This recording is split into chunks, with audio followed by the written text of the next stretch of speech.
Hey, what's up? This is Phil Grasso from Mad Hunter, and you're watching Unbroken TV.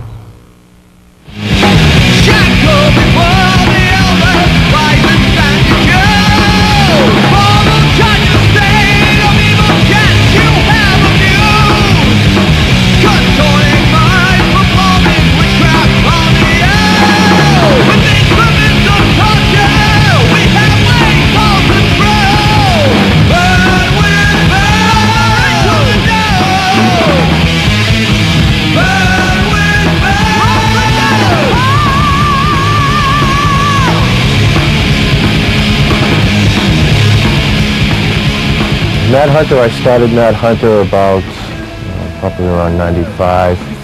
I was going to school, college, and ran into somebody that had a TV show called Billy Bill's Motorcycle World, and was introduced by a mutual friend, and he wanted to know what I thought of his theme song, and I told him I could write him probably a heavier one, and so it really started from there.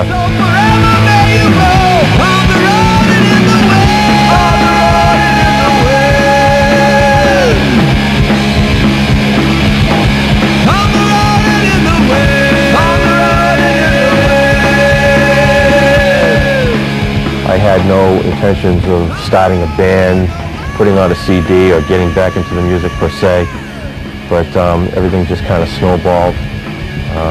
I went in, I did the song. Couldn't get together with any of the guys because of our conflicting schedules. I wanted the original members of Steel Assassin to do it with me in the studio, but it didn't work out, so I wound up doing everything myself, with the exceptions of the drums, which was done by a friend of mine, Dan Nottage, and it came out okay. They used it on the show. I decided to release a cassette single of it, and before I knew, I was thinking about doing a CD.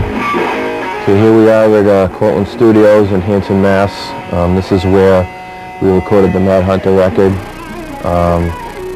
We kind of did it in bits and pieces. We had Barry come in on one weekend in July, and we got all his drum takes down on the weekend. And it was just a matter of me coming in one day a week, or one day every other week, every 3 weeks, whatever our schedules would allow.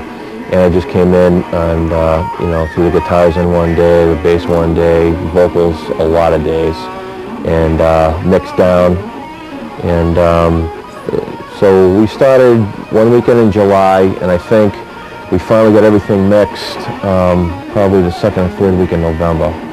And from that point, it was bringing it to Nine West Mastering to have it mastered and off to the manufacturer, and right here, this is the end product right here, and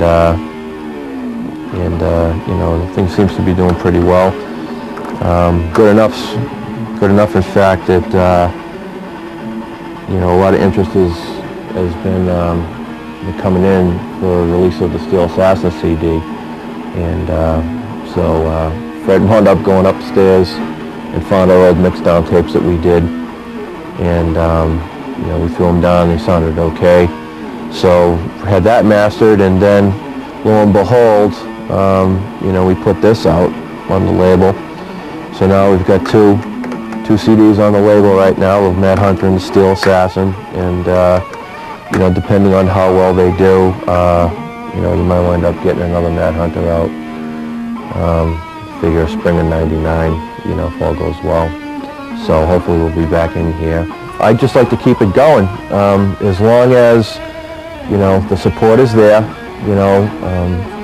the record sells, fairly well. Right now it pretty much is up to about 1,000, 1,200 CDs sold, which really isn't that much. I mean, it still has a long way to go.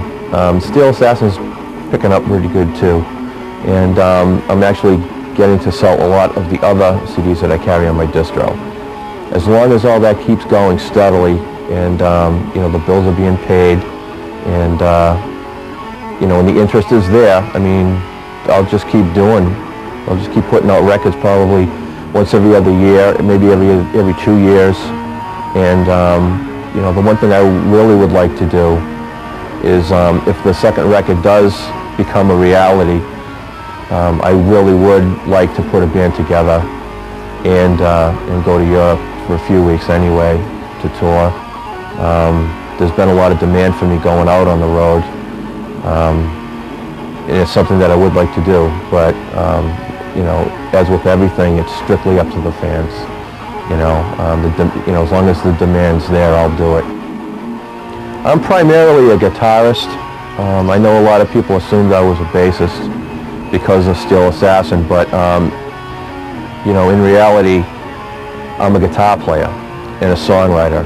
And you know, how I came to be in Steel Assassin was I was writing songs at the time, and you know, my friend of mine, Kevin, who's the guitar player, was coming up with a lot of lyrical ideas, but he had no musical ideas, whereas I was coming up with like a ton of riffs, but you know, had no lyrical ideas at all. And one day he just handed me his notebook, and you know, I was thumbing through it. I saw Spartacus, and you know, the riffs, you know, were right there. I mean, the song was pretty much done at that point.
In probably spring of '83, and I moved out to Oregon with my wife, and Steel Assassin started playing some of the bigger clubs in Boston at the time, Paradise the Channel, the Rat. They actually warmed up for Metallica and Raven at the Rat in the summer, and things were going pretty well for them. And you know, my wife and I came back to Massachusetts in the fall of '83.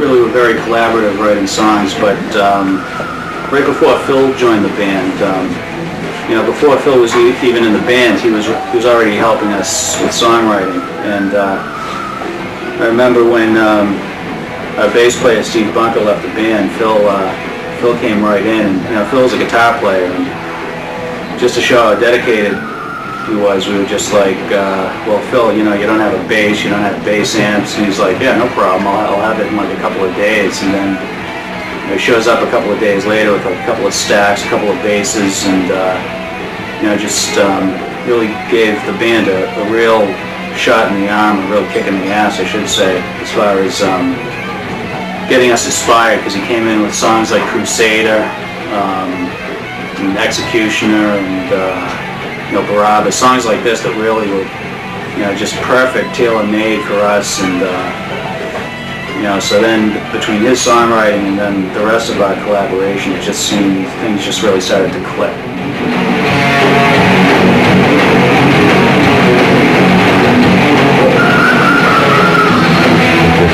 You know, it was a roller coaster ride from there for the next couple of years, and you know, it was a lot of fun.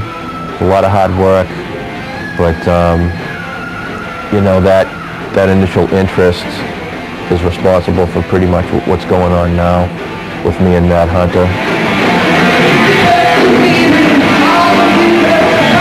Come on.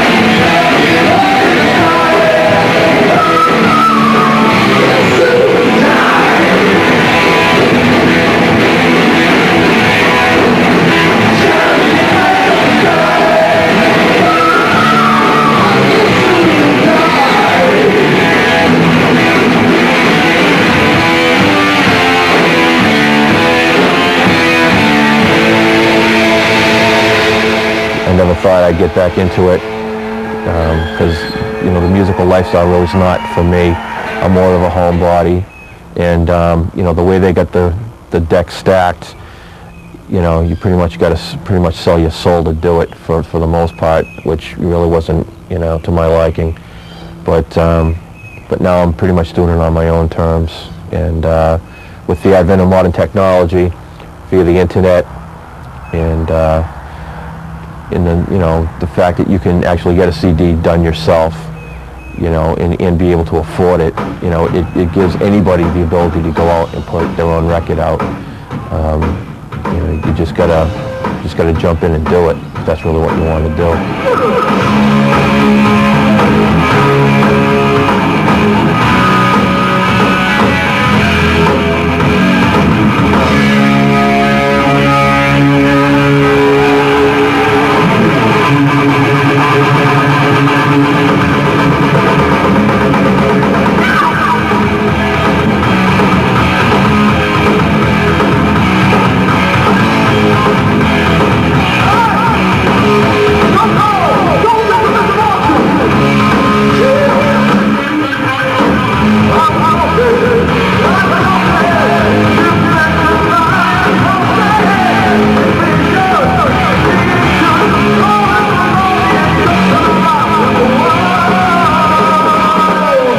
Pretty much grew up listening to Jethro Tull, you know, especially Ian Anderson. He was probably, you know, I mean, every time a new Tull album would come out, you know, I was always the one to jump in the, you know, look in the back of the album, and you know, all songs written by Ian Anderson, or Ian Anderson playing flute, guitar, you know, piccolo, violin. I mean, just the fact that he was writing all the songs and he, you know, would play all these instruments.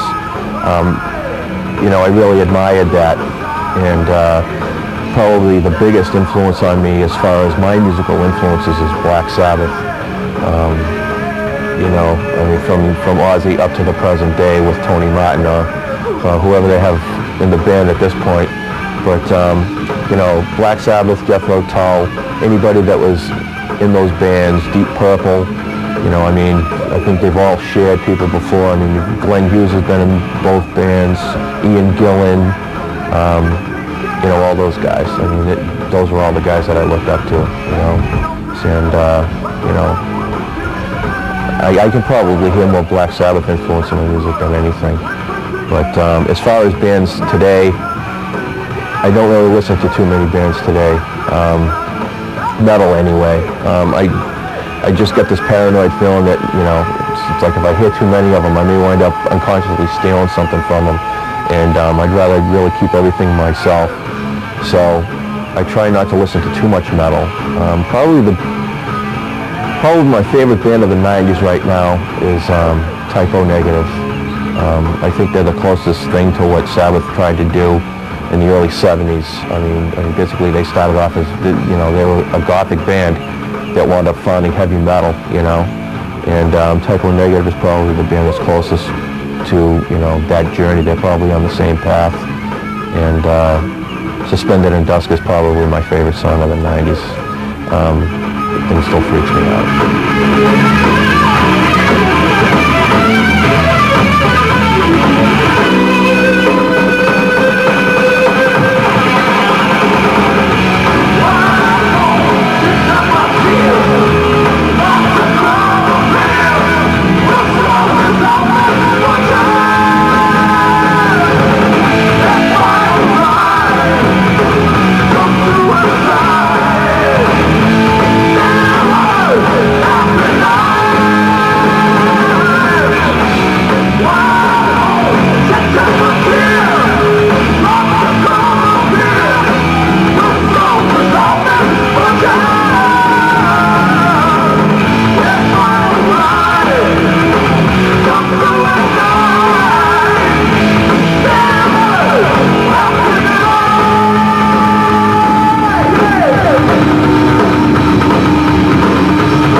lot of people have asked me, you know, is Mad Hunter a white metal band, Christian metal band? You know, obviously due to the lyrical content, a lot of the songs, their themes are based in biblical prophecy or whatever. But I don't really consider Mad Hunter a Christian band. I mean, I'm a Christian, but I mean, I don't go to church or anything like that, you know. That's just the stuff that interests me, you know. That's what I like to write about.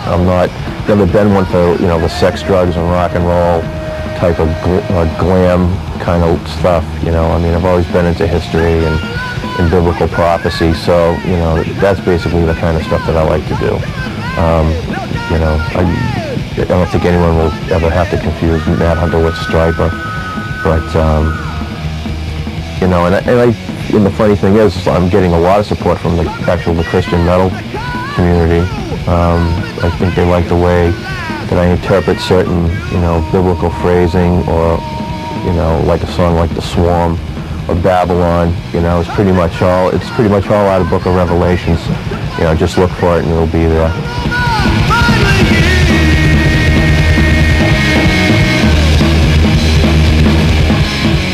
Yeah, I'd just like to thank, you know, all the fans, especially the fans in Germany. You know, you guys were behind the Mad Hunter from the get-go. Everybody else is starting to catch on, but, you know, it was initially Germany that really gave me the interest through all the magazines. And, you know, I hope to see you probably next year. And, you know, hopefully with another record to support on top of that. So, you know, thanks again to Unbroken TV for giving me this time, and take care.